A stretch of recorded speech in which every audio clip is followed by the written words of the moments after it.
মরক্কোর বিপক্ষে ড্রয়ের পর সমালোচনার তীর ছুটে এসেছিল চারদিক থেকে, কিন্তু ফিলাডেলফিয়ায় হাইতির বিপক্ষে মাঠে নেমে সাম্বার তালে সেই সমালোচনার জবাব দিল ব্রাজিল।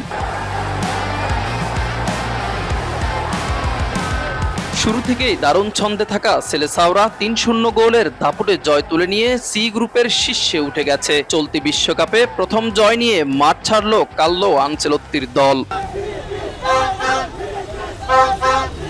ব্রাজিলের জয়ের নায়ক হলেন ম্যাথিউস কুনিয়া। খেলার ২৩ মিনিটে যখন ভিনিসিয়াস জুনিয়রের শট ফিরিয়ে দিয়েছিলেন হাইতির গোলরক্ষক, ঠিক তখনই ফিরতি বলটায় জালে পাঠাতে ভুল করেননি কুনিয়া।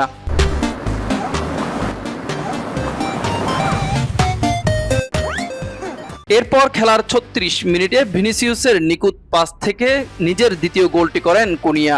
প্রথমার্ধের শেষ মুহূর্তে গোলের তালিকায় নিজের নাম লেখান ভিনিসিয়াস জুনিয়র। পাকেতার চমৎকার পাস ধরে দুর্দান্ত ফিনিশিংয়ে স্কোর লাইন ৩-০ করেন ব্রাজিলিয়ান এই তারকা।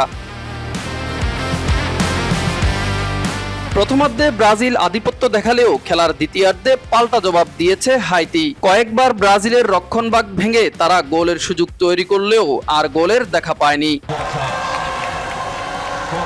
ব্রাজিল হাইতির জালে ৫ বার বল পাঠালেও অফসাইডের কারণে ২টি গোলই বাতিল হয়ে যায়। ফলে বড় জয় হাতছাড়া হলেও আক্রমণে ব্রাজিলের ধার ছিল চোখে পড়ার মতো। তবে একটা বিষয় পরিষ্কার, দলে রক্ষণভাগের দুর্বলতা কোচ কার্লো আনচেলত্তির চিন্তার কারণ হয়ে থাকছেই। ২ ম্যাচ শেষে ব্রাজিল ও মরক্কো সমান পয়েন্ট পেলেও গোল ব্যবধানে এগিয়ে থাকায় গ্রুপের শীর্ষে এখন ব্রাজিল, আর ২-এ রয়েছে আফ্রিকার দল মরক্কো। এবার গ্রুপ পর্বের শেষ ম্যাচে স্কটিশদের মুখোমুখি হবে ব্রাজিল। তাই জয় পেলেও এখনই স্বস্তির নিঃশ্বাস ফেলার সুযোগ নেই আনচেলত্তির শিষ্যদের। মিজান ফারাবি, দিগন্ত স্পোর্টস।